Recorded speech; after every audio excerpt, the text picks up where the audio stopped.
बहुत ही गरीब फैमिली से हैं हम। और मेरे पिता जो खेती करते हैं और हमारे लिए जो भी खेती करते थे उसमें जो हमारा खर्चा होता है वही हमें पिताजी बहुत ज़्यादा संघर्ष कर रहे हो। माँ भी बहुत ही ज़्यादा वहीं दिन में तो काम करते खेती करते और सुबह से हम हमारा दूध देने जाते थे। बहुत ही ज़्यादा संघर्ष की बात है। बहुत ही इतने बड़े स्तर पे मेडल जीतना बहुत ही खुशी की बात है। मैं बहुत ज़्यादा खुश था और परिवार वाले मैं कुछ बोल नहीं सकता था, अंदर से कुछ आवाज़ नहीं आ रही थी, मैं खुश होता। आंसू आंसू ही निकले जा रहे थे। क्या मन में आता है कि जब जीत गए तो नया घर बनवाऊंगा, माँ तो नया घर तोहफे में दूंगा? वैसे तो मैं अपनी सनी देओल की जो अपने सभी फैन है उसकी देखते रहते हैं। अच्छा, सनी देओल की ही। नमस्कार, राम राम, हरियाणा तक देख रहे हैं आप और मेरा नाम है सोनिया सत्यानीता। हरियाणा के ज्यादातर पहलवानों की अगर हम कहानी देखेंगे तो उस कहानी में हमें यही देखने को मिलता है कि पिता के कान देते हैं कस्सी उतरी नहीं और छोरा मेडल पे मेडल लेकर आता रहा। आज ऐसे ही पहलवान, ऐसे ही छोरे नवीन मलिक हमारे साथ हैं। उनसे हम जानेंगे उनका पहलवानी का सफर किस तरह से शुरू हुआ और किस तरह से कॉमनवेल्थ गेम्स में उन्होंने मेडल जीता, कितनी तैयारी करनी पड़ी और उस तैयारी के आगे भी उनका क्या लक्ष्य है। नवीन मलिक इस वक्त मेरे साथ है। राम राम नवीन। सबसे पहला मेरा ये सवाल आपके पारिवारिक बैकग्राउंड की मैं बात करना चाहूँगी, क्योंकि अक्सर जब कोई भी पहलवान की हम कहानी देखा हाँ तो सारे गांव देहात के हमने मिले हैं और ख़ास तौर पे किसान परिवार से मिले हैं। हम देखा सा कि माँ घी दूध जोड़ती रहे हैं, पिता जो है फसला के बाद न्यू देखते रहे हैं कि अपने छोरे की हम जो कर फीस है या फिर आगे के जो गेम्स हैं उन तय पैसे क्यों कर पुगावांगे। तो आपका संघर्ष किस तरीके का रहा? पारिवारिक बैकग्राउंड के बारे में बताओ। हाँ जी मैम, मेरा परिवार बहुत ही गरीब फैमिली से हैं हम।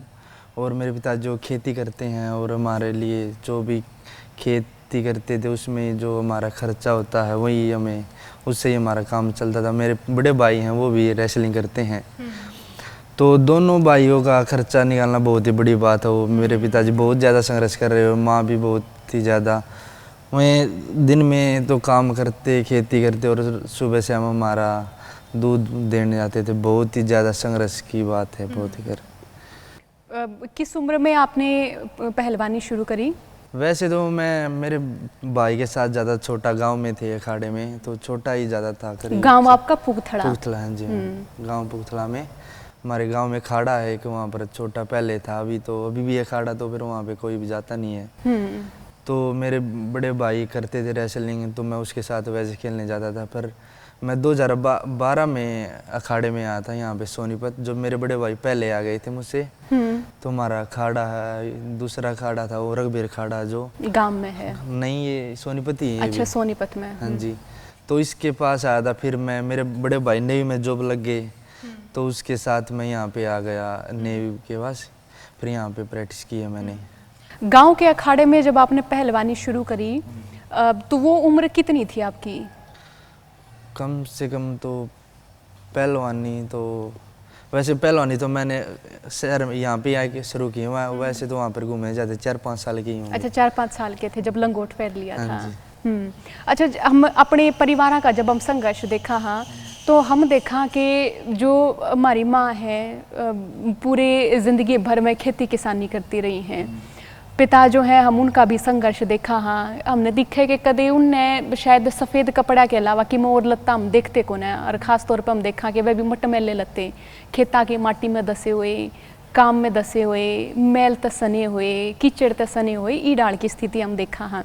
तो जब ई डाल की सिचुएशन आवे है और आप मैट पे हो या फिर मैच करो हो तो किसी फीलिंग आप जीतने वाली आवे जज्बा भरे सारी बात है? हाँ जी, बहुत ही ज़्यादा। जब फैमिली इतनी ज़्यादा सपोर्ट कर रही है और गरीब परिवार से वो हमारे पास जो भी आते थे, जैसे भी मुझ पहले प्रैक्टिस करते थे, उन वही बात याद आती है। पीछे घर वालों की पीछे बहुत गरीब हैं और बहुत ज़्यादा प्रैक्टिस करने की होती है। कुश्ती भी लड़ते तो ऐसा ही रहता, बस जीतना ही है बस। घर वालों की याद आती है, फिर उनके बहुत ज़्यादा सपोर्ट है। तो करीबन अपने गांव पुगथड़ा के खाड़े तय सोनीपत आप आ गए थे 12-1 साल की उम्र में। यड़ा का आपने प्रैक्टिस शुरू करी।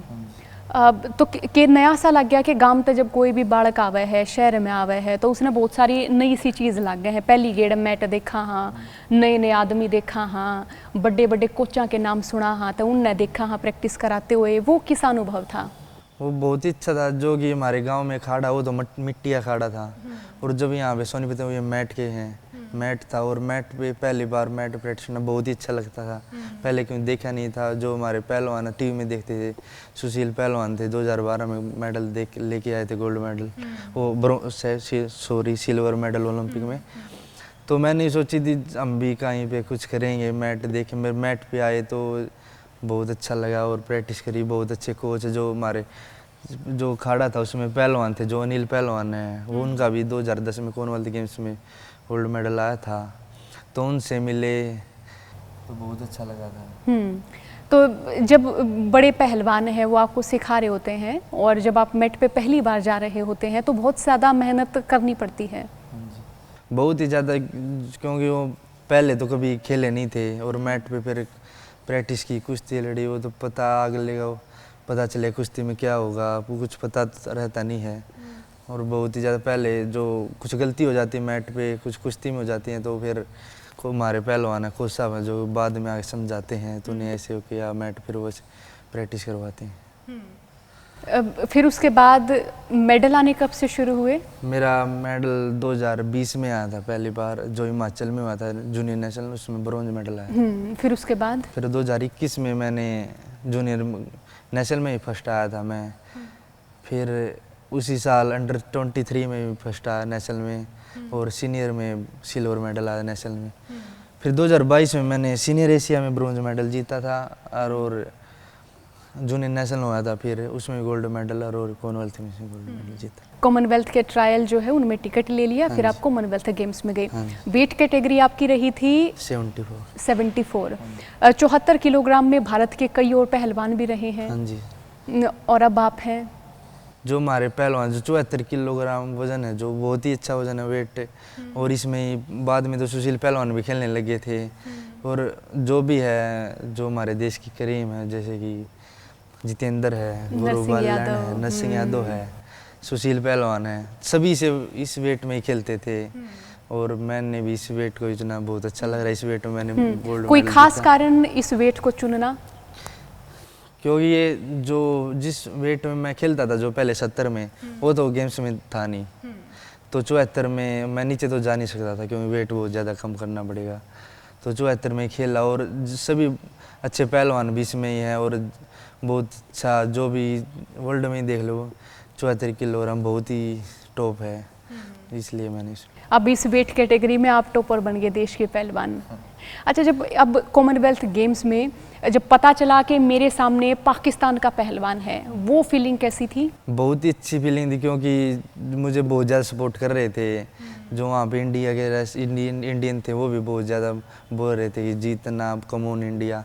तो बहुत ही अंदर से वो दूसरे डाल की फीलिंग आ रही थी, मतलब कॉन्फिडेंस बढ़ गया, बहुत अच्छा हो रहा था। मतलब कि अगर हार गए तो बहुत बुरा लगा, पूरी इंडिया ही हार जाएगी, मेरे भी इतना भरोसा कर रखा, तो मैंने पूरे अपने 100% दिया था, और मैंने मेडल। पहली बार कॉमनवेल्थ में गए, गोल्ड मेडल लेके आए, परिवार का कैसा जो है वो रिएक्शन था? बहुत ही अच्छा, सभी खुश हैं, और हमारे जो यहाँ पे हैं गांव में, डिस्ट्रिक्ट में कोई भी गोल्ड मेडल जीता नहीं था कॉमनवेल्थ गेम्स में, गांव में कोई नहीं था जी, तो मैंने जीता, और गांव वाले बहुत खुश हैं, और परिवार तो बहुत ही ज़्यादा खुश है। माँ बाप की मेहनत सफल होगी। हाँ जी, बहुत ज़्यादा संघर्ष किया। माँ ने क्या कहा? माँ ने तो बहुत, तभी तो बात हुई नहीं, घर पे गए नहीं हम। अच्छा, कॉमनवेल्थ के बाद जो है घर पे गए नहीं अभी तक, क्यों?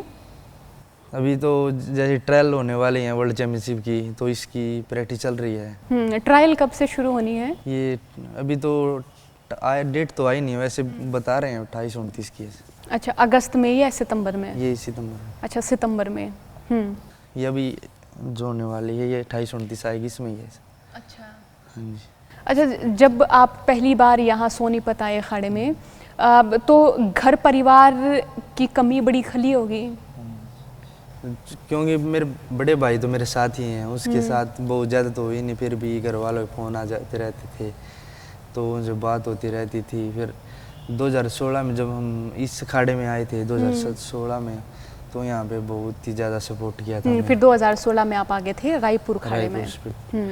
तो हमारे कोच साहब हैं जो कुलदीप सर कुलदीप सिंह, इनने बहुत ज़्यादा सपोर्ट किया था। और हमारी नई टीम है जो उसने बहुत ज़्यादा सपोर्ट कर रही है, इस चीज़ की कमी नहीं महसूस होने दे रही। तो आप पहलवानी में देखते हैं कि कोई भी, हम देखते हैं कि गांव देहात का पहलवान जब कहीं भी प्रैक्टिस करता है तो उसको खूब सारा सहयोग दिया जाता है, कोच की ओर से भी, लोगों की ओर से भी। ऐसा हर पहलवान के साथ ही होता है? हाँ जी, जो प्रैक्टिस बहुत अच्छी करते हैं सभी के साथ एक जैसा ही होता है। किसी के साथ कोई भी वो नहीं दे रहे कि इसको ज़्यादा हो या नहीं, सब सेम होता है और कुछ सेम ही प्रैक्टिस होती है, सेम सबके साथ ऐसा ही होता है। तो सोनीपत और अगर पुगथड़ा की दूरी की बात करें तो करीबन 70-80 किलोमीटर दूर है। हाँ जी। तो आपके पिताजी सुबह और शाम के वक्त दूध लस्सी देने रोज आया करते हैं? हाँ जी, सुबह आते थे रोज। पहले गांव से बस में आते हैं, फिर गन्नौर से सोनीपत ट्रेन में आते थे। रोज का सफर तय करते हैं? हाँ जी सर, हाँ जी मैम। रोज इतनी दूर? वो रोज ही आते थे। और जब आप सर्दी में उनको देखते थे आते हुए और जब गर्मियों में देखते थे कितनी मेहनत करते, कभी इमोशनल हुए, देखे उन्हें? हाँ जी, वो तो होता है। मेरे पिताजी इतना संघर्ष कर रहे हैं हमारे लिए और हम कुछ ना करें तो वो तो गलत बात हो जाएगी ना। अब गोल्ड मेडल आपके हाथ में हमने देखा और राष्ट्रगान जो है वो बज रहा था, हमने तब देखा आपके हाथ में गोल्ड मेडल था, आप भावुक थे। वो अपने दूसरे देश में अपन झंडा डालना बहुत ही खुशी की बात है। ये तो मैंने अपने देश का झंडा ऊपर कर दिया और बहुत ही ज़्यादा खुशी हो रही थी, मैं बोल नहीं सकता था। भावुकता के साथ जो है पूरे परिवार की भावुकता भी आपने देखी, वो लोग भी इमोशनल हुए? हाँ जी, बहुत खुश थे और इतने बड़े स्तर पे मेडल जीतना बहुत ही खुशी की बात है। मैं बहुत ज़्यादा खुश था और परिवार वाले, मैं कुछ बोल नहीं सकता था, अंदर से कुछ आवाज़ नहीं आ रही थी, मैं खुश होता। आंसू ही निकले जा रहे थे। अच्छा, ऐसा हुआ कि आप अकेले बैठे हों, रोना आया हो कभी अपनी हार को लेके या कभी अपने परिवार की सिचुएशन को लेके कि मैं जीत पाऊंगा तो क्या होगा, अगर नहीं जीता तो क्या होगा? ये तो मन में रहता ही है जी। अगर मैं नहीं जीता तो घर वाले भी इतनी मेहनत कर रहे हैं, हमें तो कम हुआ, फिर घर पे बहुत ज़्यादा होगा, पर वो हमें बता नहीं रहे हैं, फिर भी इतनी ज़्यादा संघर्ष कर रहे हैं। और मुझे बहुत अकेले में बैठते हैं, लेटते हैं तो बस ऐसे ही मन में चलता है, घर वाले इतनी मेहनत कर रहे हैं, हम यहाँ पे कुछ नहीं करेंगे तो बहुत अच्छा नहीं हो। और मेहनत और ज़्यादा करनी है, मेडल जीतना है। और अक्सर मानते हैं कि जो पुरुष हैं वो बहुत जो है मजबूत होते हैं, बहुत कम रोते हैं। अब जब भी हम कहीं भी किसी भी प्रतियोगिता में हारते हैं या जब किसी पेपर में फेल होते हैं तो अक्सर भावुक हो जाते हैं या कई बार रोना आता है। क्या ऐसा पहलवानों के साथ भी है कि वो कोई मैच हार जाते हैं, अकेले बैठ के सोचते हैं, रोना आता है क्या? हाँ जी, वो जो मैच हारते, जो बहुत अच्छा मैच, जो बड़े जो ट्रायल होती हैं, जो कॉमनवेल्थ गेम्स की हुई, ओलंपिक की हुई, इनमें ऐसा बहुत ज़्यादा होता है। सबके आगे तो होता नहीं, पर अकेले में बैठ के थोड़ा मन में होता है, हार के पता नहीं क्या होगा, आगे क्या होगा, ऐसा होता है। सभी के साथ होता है। और फिर हौसला कहाँ से लेते हैं दोबारा खड़े होने का, उठने का?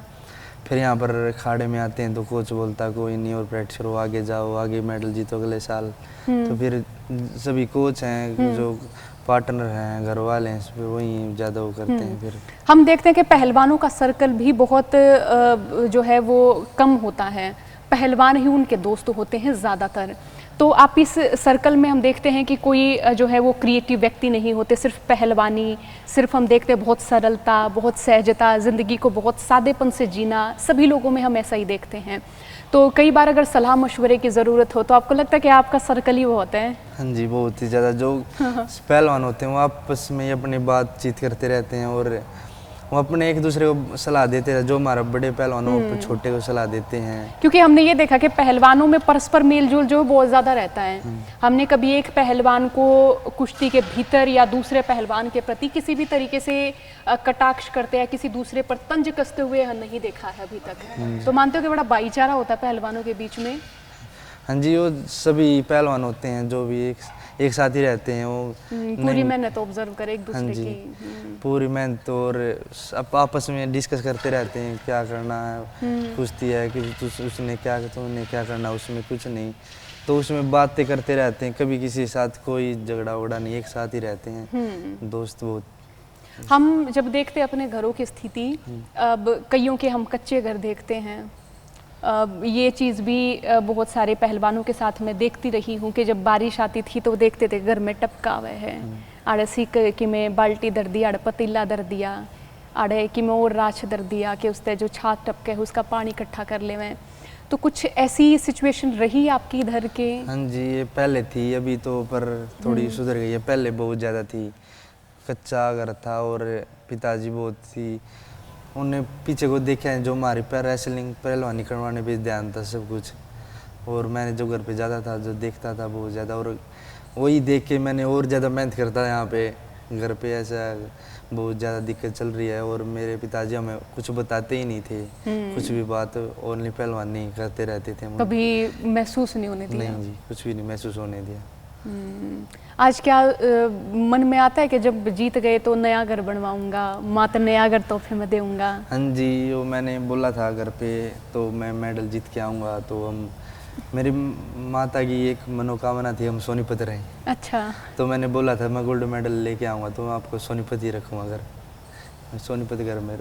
अभी तो मैंने घर बनाना हो गांव में और सोनीपत ही रहूँगा मैं, घर माता को लेके आऊँगा, सोनीपत ही रखूँगा, उसकी मनोकामना पूरी करूँगा। अच्छा, जब बाहर मैच के लिए जाते हैं आप दूसरे देश में, तो वो किस तरीके का अनुभव होता है कि जब पहली बार मैं विदेश देखा हाँ, पहली बार जहाज में बैठा हाँ, तो वो किसी फीलिंग हुए है? वो बहुत अच्छी फीलिंग। मैं पहली बार बैठा तो वहाँ पे। अच्छा, अब की बार पहली बार बैठे हैं? नहीं जी, मैं अच्छा 2021 में बैठा। अच्छा, 2021 में बैठे थे पहली बार जहाज में? बहुत अच्छा लगा था। पहले सोचते थे जहाज में कब बैठेंगे, कैसे बैठेंगे तो जब बैठे तो बहुत अच्छी अच्छा लगा। घर क्या तो बताइए, वहाँ जहाज में बैठा ही सही सन्नू लगा, बादल से चल रहे थे। हाँ जी आगे बताई थी, मैं बहुत ज़्यादा खुशी हुई और पहली बार बैठा मैं। पहले जो छोटे थे जो सोचते थे हम भी कभी जहाज में बैठेंगे, जो कोई पहलवान हो उसको सोचते हम भी कभी मेडल जीतेंगे, तो अब बैठे तो बहुत ही ज़्यादा खुशी हुई थी। और बाहर जाके तो कुश्ती लड़ना हो एक दूसरे देश के पहलवान तो बहुत ही अच्छा लगता है, क्योंकि कोई भी पहलवान हो, जितने बड़े पहलवान हो उनको देखना, उनके साथ कुश्ती लड़ना बहुत कुछ सीखने को मिलती है। जैसे पाकिस्तान के पहलवान को आपने हरा दिया था कॉमनवेल्थ गेम्स में, अब उसके बाद बातचीत हुई उनसे? नहीं जी, उनसे बातचीत नहीं हुई। आप जिन पहलवानों को हरा देते हैं उनसे पूछते हैं जाके भी कि आप हार गए थे, कैसा लगा, अगली बार और प्रैक्टिस करके आना, इस तरह की बातचीत होती है? नहीं जी, इस तरह की बातचीत तो नहीं होती वैसे, पर जब मेडल सेरेमनी होती है वहाँ पर बैठते हैं, फिर वो एक दूसरे को बधाई देते हैं, बस इतनी ही बात। तो उन्होंने आपको बधाई दी पाकिस्तान के पहलवान ने? किसी और मसले पर या कुछ और चर्चा या कुछ और बातचीत उनसे हुई नहीं? नहीं। अच्छा, अंग्रेजी बोलने में थोड़ी दिक्कत होती होगी? पढ़ाई कितनी हुई आपकी? पढ़ाई मेरी 12वीं पास हुई। अच्छा, जब बाहर आप दिखते हैं कि विदेश के मानस हैं, उनके अल्लाह तो अंग्रेजी बोलनी पड़ेगी, तो बच के निकलना सोचते हो या कि सिर्फ चलो hi hello good evening good morning ऐसा हो जाए, इस तरह की चीज़ें सोचते हो? नहीं जी, थोड़ी बहुत तो आती, थोड़ी बहुत तो समझ लेते हैं, और कुछ ज़्यादा बोलते जो हमारे बड़े पहलवान उनसे बातचीत करवा देते हैं कि आप बोल लो, मारते इतनी अंग्रेजी को ना बोली जा। हंसी आती होगी कई बार? हाँ जी, वो ज़्यादा हुआ है। जो कोई हमारे यहाँ इंग्लिश बोल ले तो जो समझ में नहीं आओ तो फिर दूसरी। और जब आप जैसे पहलवान हैं और आपके साथी जो है, क्योंकि सारे पहलवान जो है हम देखते हैं कि अंग्रेजी में तो जो है हाथ तंगे सारे हुए हैं, तो जब दूसरा अंग्रेजी बोले तो हंसी आती होगी? वो तो होती है जी, कि हमारा भी दोस्त देखो अंग्रेजी बोले हैं, जोड़ तोड़ करे हैं। हाँ, तो उनका भी अब मजाक उड़ाओ, मतलब हंसी मखौल होता रहे है? हाँ जी, हंसते रहते हैं, और बाहर जाके तो जो भी बात हमें नहीं आती दूसरे को आती होगी वो तो उससे पूछ के करवा देते हैं, और बहुत अच्छा लगा है। अच्छा, मेरा सवाल ये भी है कि जैसे पढ़ाई है वो आपके खेल के साथ साथ चलती रहती है, तो आगे आप जो है फिर नौकरी पेशा जो है वो रोज़गार ढूंढने की कोशिश में होते हैं कि मेडल आ गया तो बहुत अच्छी बात है, कुछ सरकार भी सहयोग दे देगी, जो पूरे परिवार का जो संघर्ष है तो कहीं ना कहीं हम ये देखते हैं कि वो जो गर्म हाथ रहे पूरे परिवार के, वो एक तरीके से उनने ठंडक मिलेगी। तो अब जब सरकार सहयोग दे है तो आप मानो हो कि यो सहयोग बहुत पहले दिया जाना चाहिए पहलवाना तय? हाँ जी, ये तो पहले जैसे कि जो हमें तो अभी मेडल लेके आए हैं, अभी हमें दिया है, तो पहले जो बच्चों की बात करें जो अभी रेसलिंग कर रहे हो, जो मेडल नहीं आए हो, उनको भी ज़्यादा सपोर्ट करनी चाहिए कि वो जैसे उन इतनी मेहनत कर रहे हैं, इसी मेडल नहीं आ रहे, उन्हें ज़्यादा सपोर्ट करो, उन्हें खर्चा दो। वैसे सरकार ने अभी नर्सरी खोल रखी है, वहाँ पे जो भी उसमें सब वो जो एडमिशन हो रहे हैं वहाँ पे जो भी जाएगा उनका खर्चा दे रही है, बहुत ही ज़्यादा सपोर्ट कर रही है अभी तो। वैसे पहले नहीं होता था, पर अब ज़्यादा करने लगे। अच्छा नवीन, फिल्में वगैरह देखते हैं आप? हाँ जी। अच्छा, पसंदीदा हीरो कौन आपके? पसंदीदा तो कोई नहीं, ऐसे मैं तो सबकी देखता रहता हूँ। अच्छा, सबकी देखते रहते हो। अच्छा, वो जब ब्लैक एंड वाइट टीवी हुआ करते तो हम देखते हैं कि गांव में ज़्यादातर जो फिल्में हैं वो आया करती सूर्यवंशम टाइप। हाँ जी। तो इस तरह की फिल्में ही देखते रहे आप ज़्यादा? जैसे पसंदीदा हीरो की बात करते तो कोई बोलते हैं कि धर्मेंद्र हैं, सनी देओल हैं, तो इस तरह की जो है आप फिल्में देखते रहे? हाँ जी, वो सबकी फिल्म देखते थे वैसे तो। पर सूर्यवंशम तो बहुत ही अच्छी फिल्म है, पुरानी है, वो तो अभी तक चल रही है। हाँ, सबसे ज़्यादा वही देखी आपने? हाँ जी, वही चल रही है अभी तक। तो कोई पसंदीदा हीरो रहे नहीं आपके? वैसे तो मैं अपनी सनी देओल की, जो अपने सभी फैन है उसकी देखते रहते हैं। अच्छा, सनी देओल की ही। कोई डायलॉग उनका बोलना चाहें? वो तो याद नहीं। गदर फिल्म का याद हो कुछ? नहीं जी, कुछ अच्छा, कोई डायलॉग वगैरह याद नहीं है उनका? पहले देखते थे, अभी तो बहुत ज़्यादा टाइम हो गया देखिए। अभी तो प्रैक्टिस ही ज़्यादा कर रहे हैं, वो टाइम ही लगेगा, प्रैक्टिस करते जाते हैं, खा पी के रेस्ट करना, फिर वापस शाम को प्रैक्टिस का टाइम हो जाता है ना। तो नेवी में आपकी जॉब कब लगी? ये मेरी अभी लगी है मार्च में ही। अच्छा, मार्च 2022 में ही। मार्च में लगी थी, मैंने कम से कम 3-4 महीने हुए वैसे। और जॉब के बाद जो है समय निकाल लेते हैं आप इधर पहलवानी का? हाँ जी, यहाँ पे ही रहना पड़ता है, नेवी की जो टीम है यहाँ पे ही है, अखाड़े में ही। तो यहाँ पे हमारे कोच साहब है जो कुलदीप सिंह, वही नेवी के कोच हैं वो, और जो वही यहाँ पे प्रैक्टिस करवाते। जो नेवी टीम वैसे तो दिल्ली है, पर वो प्रैक्टिस करवाने के लिए यहाँ पर ही रखते हैं। तो कोच साहब की वहाँ जाना नहीं पड़ता कहीं भी, यहाँ पे प्रैक्टिस ओनली प्रैक्टिस करनी पड़ती है। हम देखते हैं कि पहलवानों का समर्पण जो है वो अपनी ज़िंदगी में अब 2-3 दिशाओं में होता है। पहला होता है परिवार, दूसरा होता है पहलवानी, तीसरा होता है देश, और चौथा उनकी कोई भी इच्छा कि चाहे उसमें हम किसी को भी शामिल कर लें, अपने किसी दोस्त को शामिल कर लें, किसी मित्र को शामिल कर लें। आप मानते हो कि पहलवानों के पास समय की बहुत ज़्यादा कमी होती है?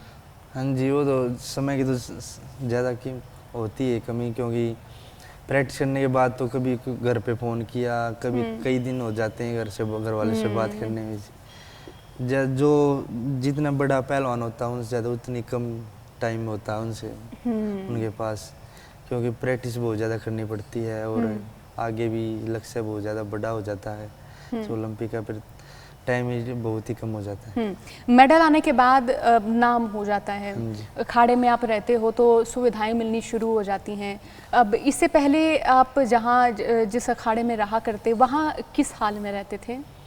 वो तो नॉर्मल ही था, जब वहाँ पे रहते थे वहाँ पहले तो कोई मेडल आया नहीं था, वो प्रैक्टिस करते थे, पर नॉर्मली सभी साथ एक साथ ही रहते थे और कुछ नहीं था बस। एक पूरा कमरा बना देते, उसमें 10-20 पहलवान इकट्ठे? 10 कम से कम 9-10 बच्चे थे, 9-10 पहलवान इकट्ठे। फिर यहाँ पे हम आए हैं मेरे भाई के साथ, तो यहाँ पर हम 4 ही रहते हैं पार्टनर हैं जो, उनके साथ अब बहुत अच्छा ताकि प्रैक्टिस का टाइम मिल जाए। अच्छा, खाना पीना क्या रहता है आपका? खाना पीना तो सुबह बादाम पीते हैं, मुनका पीते हैं, और दिन में रोटी सब्जी और दूध फल फ्रूट खाते हैं, शाम को बादाम। अखाड़े में पहले क्या क्या मिलता था आपको? यहाँ पे ही या जब आपने जो पहली बार आप गांव से निकल के सोनीपत आए अखाड़े में, तब क्या मिलता था? अखाड़े में तो कुछ नहीं, मैच लगा हुआ था, वहाँ पर रोटी सब्जी देते थे। रोटी भी मैंने देखी कि बड़ी मोटी मोटी रोटी थी, इतनी बड़ी बड़ी रोटी थी, गंठा देव थे, प्याज और इसके गिला एक टमाटर भी मन देखा। हाँ जी, वो तो अपने वो एक साथ देते हैं, जैसे खाना है खाओ, वो जो जैसे कि वो सुबह से हम रोटी सब्जी, दिन में दूध खीर खार बना देते थे, आलू दूध डाल देते, बस ऐसा ही। डाइट आपके परिवार की, आपकी ओर से? डाइट तो सही होती थी। और कई पहलवान जैसे हम देखते हैं कि घर परिवार के पुगाना पाया करते, तो सहयोग भी करा करते हैं? हाँ जी, जो बहुत गरीब हैं उसे दोस्त हैं कोई भी हो, जो पार्टनर है कोच है, बहुत ज़्यादा सहयोग करते हैं, और किसी चीज़ की कमी नहीं पूरी होने देते। जो छोटा कोई भी हो, जो बच्चा, उसको बहुत ज़्यादा सपोर्ट करते हैं। सभी सपोर्ट बहुत ज़्यादा करते हैं। हर पहलवान का एक जो है वो दाव पेच रहा है। हर कोई पहलवान अपने अपने दाव के लिए जो है वो फेमस भी रहे हैं या वो उनकी विशेषता भी रही है। आपकी कोई विशेषता बताना चाहें? हाँ जी, मैं तो पैरों में बहुत अटैक करता हूँ बस। अच्छा, पैरों के अटैक ज़्यादा आप करते हैं। ये किन को देख के सीखा? ये हमारे जो पहलवान हैं, सुशील पहलवान भी बहुत अच्छा अटैक करते हैं, बजरंग पूनिया भी और रवि दहिया भी बहुत ज़्यादा करते हैं। तो इनको देखते ही गोल्डन दाव। हाँ जी। अच्छा, गोल्डन दाव। अच्छा। ये हमारे कोच साहब ये सिखाते रहते हैं भी ऐसे दाव, तो इनसे सिखाया मैंने। और अच्छा, विदेशी पहलवानों की जो प्रैक्टिस होती है और आप पहलवानों की जो प्रैक्टिस होती है, आपका खान पान जो होता है, जिस तरह से आप प्रैक्टिस करते हैं, अंतर मानते हैं उनकी प्रैक्टिस में और आपकी में? नहीं जी, अंतर तो कुछ नहीं, पर वैसे मेहनत आपकी ज़्यादा होती है। मेहनत हमारी ज़्यादा होती है, वैसे वो उनको सुख सुविधाएं ज़्यादा मिलती हैं। यहाँ पर मेहनत बहुत ज़्यादा होती है और वहाँ पे वे मैट पे जो हमारी जितनी हम मेहनत उतनी मेहनत नहीं करते हैं, फिर हम मेहनत ही करते हैं। अच्छा, अब मेरा आखिरी सवाल है, जितने भी इस वक्त आपको दर्शक हमारे देख रहे हैं, जो पहलवानी की तैयारी कर रहे हैं या जो प्रैक्टिस कर रहे हैं, उनके लिए आप क्या कहना चाहेंगे? तो मैं तो ऐसे ही बोलना चाहूँगा, वैसे तो मैं बहुत बड़ा तो नहीं हूँ, पर भी अब मेरे जैसे जो छोटे हैं उनसे ही बोलना चाहूँगा कि बहुत ज़्यादा मेहनत करो, मन से मेहनत करो, और जो मेहनत करे अब भगवान उसका फल तो बहुत देता ही है, और आगे बढ़ोगी। बड़े को तो कुछ कहना नहीं चाहता हूँ क्योंकि उनको तो पता ही रहता है, मैं अपने छोटे से बोल सकता हूँ। अगला लक्ष्य आपका क्या रहेगा? मैं अगले इस लक्ष्य जो अभी वर्ल्ड चैम्पियनशिप है उसमें मेडल लेना, और जो अगले साल है एशियन गेम्स में मेडल जीतना है, और क्वालिफाई शुरू हो जाएंगे 2023 में ही, जो 2024 में जो है ओलंपिक, उसके ओलंपिक में मेडल लेगा। बहुत बहुत शुभकामनाएं नवीन, आपको बहुत बहुत शुभकामनाएं। तो ये थे हमारे साथ नवीन मलिक। कॉमनवेल्थ गेम्स के बाद अभी तक वो अपने घर नहीं गए हैं, अखाड़े में ही हैं, यहाँ पर ही वो प्रैक्टिस कर रहे हैं। उनके पूरे संघर्ष को जाना और इस पूरे संघर्ष को सुनकर, इस पूरे संघर्ष को जानकर जितने भी हमारे दर्शक हैं वो ज़रूर मोटिवेट हुए होंगे, और मोटिवेट होना भी चाहिए, क्योंकि हमने देखा कि जो परिवर्तन लेकर आते हैं, या हम ये कहें कि कोई भी उपलब्धि वो लोग हासिल करते हैं जो बहुत ज़्यादा संघर्षों से जूझ कर आगे बढ़ते हैं, जो एक ऐसी दुनिया देखते हैं जिस दुनिया में अथाह संघर्ष होता है, जिस दुनिया में संसाधनों की कमी होती है, वो पार कर जाते हैं, उस तमाम संघर्ष को जीतते हैं, और उस जीत का जश्न हम सब मनाते हैं। हम सब उनकी कहानी में, उनके संघर्ष में, उनकी जीत में खुद को शामिल करते हैं। इस इंटरव्यू को देखने के लिए आप तमाम दर्शकों का बहुत बहुत शुक्रिया। राम राम।